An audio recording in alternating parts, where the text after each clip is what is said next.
हमारे पास जो न्यूमेरिकल है वो electric field due to a parallel plate जो कैपेसिटर होता है उसकी वजह से जो इलेक्ट्रिक फील्ड जनरेट होता है उससे संबंधित हमारे पास एक छोटा सा न्यूमेरिकल है, उसको एक बार सोल्व करके देखते हैं। ठीक है, क्या न्यूमेरिकल है पहले इसको देख लेते हैं। 3 infinite plane sheets carrying uniform charge density -sigma 2 sigma 3 sigma are parallel to the x z plane. 3 हमारे पास प्लेन शीट है जिनकी चार्ज डेंसिटी इस तरह से है और वो एक्स जेड प्लेन के पैरेलल है। At y is equal to a thrice of a and 4 times of a, ये उनकी पोजीशन है respectively. The electric field at the point of 0 2a and a is, इस 2a पॉइंट y एक्सिस के along हमें electric field की value यहाँ पे calculate करनी है।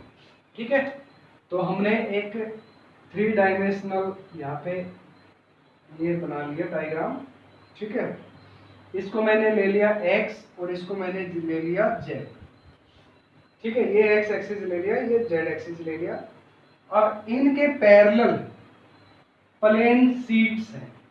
ठीक है, तो मैंने मान लिया कि पहली जो शीट है वो कुछ इस तरह से है।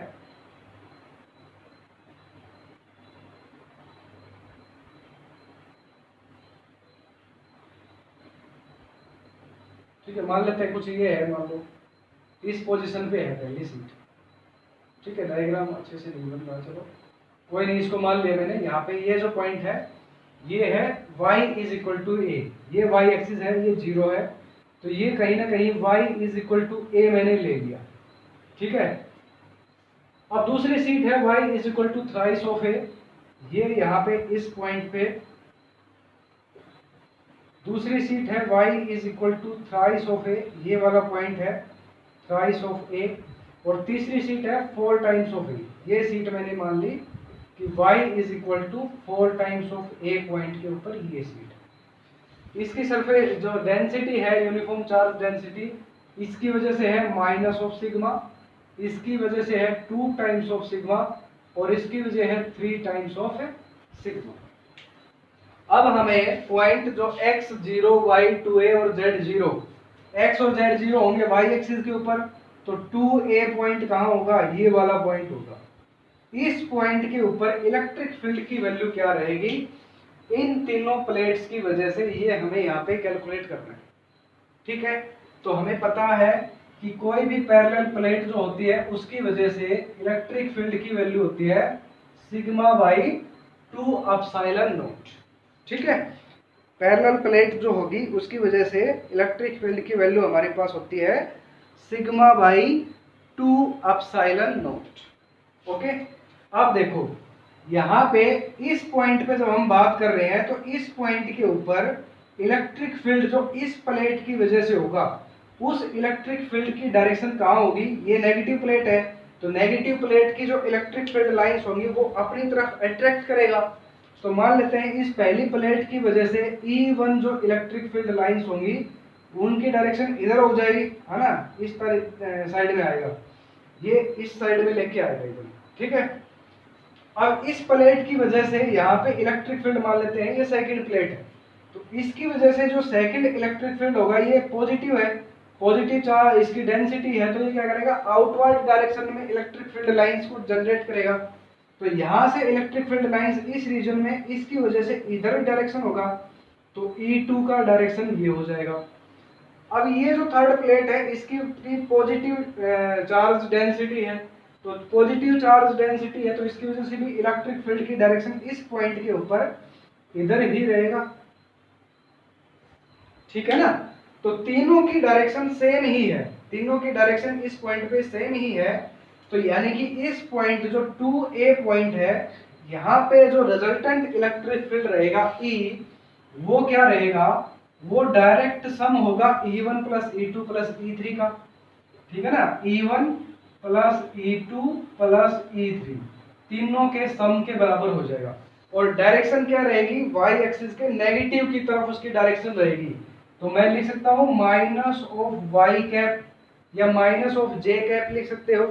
y एक्सिस की नेगेटिव की डायरेक्शन को आप j से भी डिनोट करते हो, तो मैं इसको माइनस ऑफ वाई कैप यहाँ पे लिख रहा हूँ। ठीक है, अब इस E1 प्लेट की वजह से जो मैग्नीट्यूड रहेगा इलेक्ट्रिक फील्ड का वो क्या रहेगा, इसकी डेंसिटी है माइनस ऑफ सिग्मा, और इलेक्ट्रिक फील्ड होता है sigma by epsilon not. Sigma क्या है, चार्ज डेंसिटी, जो उसकी चार्ज डेंसिटी हो वही लिख देंगे। E1 को मैं लिख रहा हूं, E1 क्या हो जाएगा, सिग्मा चार्ज डेंसिटी क्या है, minus of sigma by 2 epsilon not, plus E2 के लिए क्या है, ट्वाइस ऑफ सिग्मा, तो ये हो जाएगा twice of sigma by 2 epsilon not, plus third जो हमारे पास है उसके लिए क्या है, 3 टाइम्स ऑफ सिग्मा, तो ये हो जाएगा 3 times of sigma by 2 epsilon not. ठीक है, और इसकी डायरेक्शन क्या हो जाएगी, माइनस ऑफ वाई कैप, इसकी डायरेक्शन हो जाएगी। ये हमारे पास इलेक्ट्रिक फील्ड की वैल्यू हो जाएगी। सारा जो इलेक्ट्रिक फील्ड है उनको सभी को सोल्व कर लेते हैं। जब इसको सोल्व करेंगे तो क्या हो जाएगा, हमारे पास रिजल्टेंट इलेक्ट्रिक फील्ड की वैल्यू हो जाएगी, सभी के नीचे twice of sigma epsilon not है तो twice of epsilon not minus sigma plus 2 sigma plus 3 sigma, तो प्लस 2 प्लस 3 क्या हो जाएगा 5 सिग्मा, और माइनस ये आ जाएगा तो 4 टाइम्स ऑफ सिग्मा। ठीक है, ये क्या हो जाएगा हमारे पास 4 टाइम्स ऑफ सिग्मा।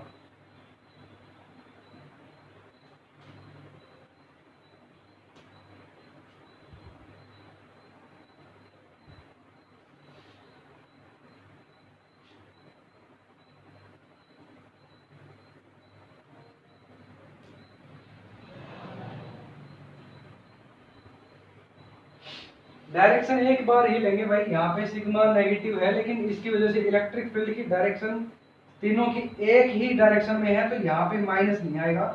यहाँ सिर्फ सिग्मा बाई 2 एप्सिलॉन नॉट, सिर्फ जो मैग्नीट्यूड है वही लिखेंगे। तो ये सिग्मा हो गए, 2 सिग्मा हो गए, 3 सिग्मा हो गया, सिग्मा 2 सिग्मा 3 सिग्मा, डायरेक्शन हमने यहाँ पे ले ली। ठीक है, तो ये क्या हो जाएगा 6 times of sigma, 6 times of sigma by epsilon not, और माइनस ऑफ के कैप इसकी डायरेक्शन हो जाएगी। तो ये हो जाएगा 2 3 जा 6, तो ये हो जाएगा 3 times of sigma by epsilon not, और माइनस ऑफ वाई कैप इसकी डायरेक्शन हो जाएगी। ठीक है, यहाँ पे माइनस नहीं लेंगे, सिर्फ मैग्नीट्यूड की वैल्यू यहाँ पे रखेंगे, और बाद में इसकी जो डायरेक्शन रहेगी वो डायरेक्शन हम यहाँ पे एक साथ तीनों की एक साथ ही लिख देंगे, माइनस ऑफ वाई कैप तीनों की डायरेक्शन है। इस पॉइंट पे तीनों अलग, अगर ये अलग डायरेक्शन में होता, मान लो ये पॉजिटिव होता तो इसकी वजह से डायरेक्शन उधर हो जाती। अब इसकी डायरेक्शन अलग हो जाती तब यहाँ पे नेगेटिव लेते हैं। ठीक है, अब इसकी डायरेक्शन भी वही है, इनकी डायरेक्शन भी वही है, तीनों इलेक्ट्रिक फील्ड की सेम डायरेक्शन है, तो तीनों के सेम साइन रहेंगे, साइन चेंज नहीं होगा।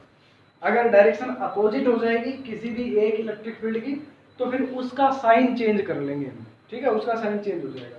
तो इसकी वजह से जो रिजल्टेंट इलेक्ट्रिक फील्ड रहेगा पॉइंट 2a पे, तो वो हमारे पास रहेगा ये twice of sigma by epsilon not minus of y. ठीक है भाई।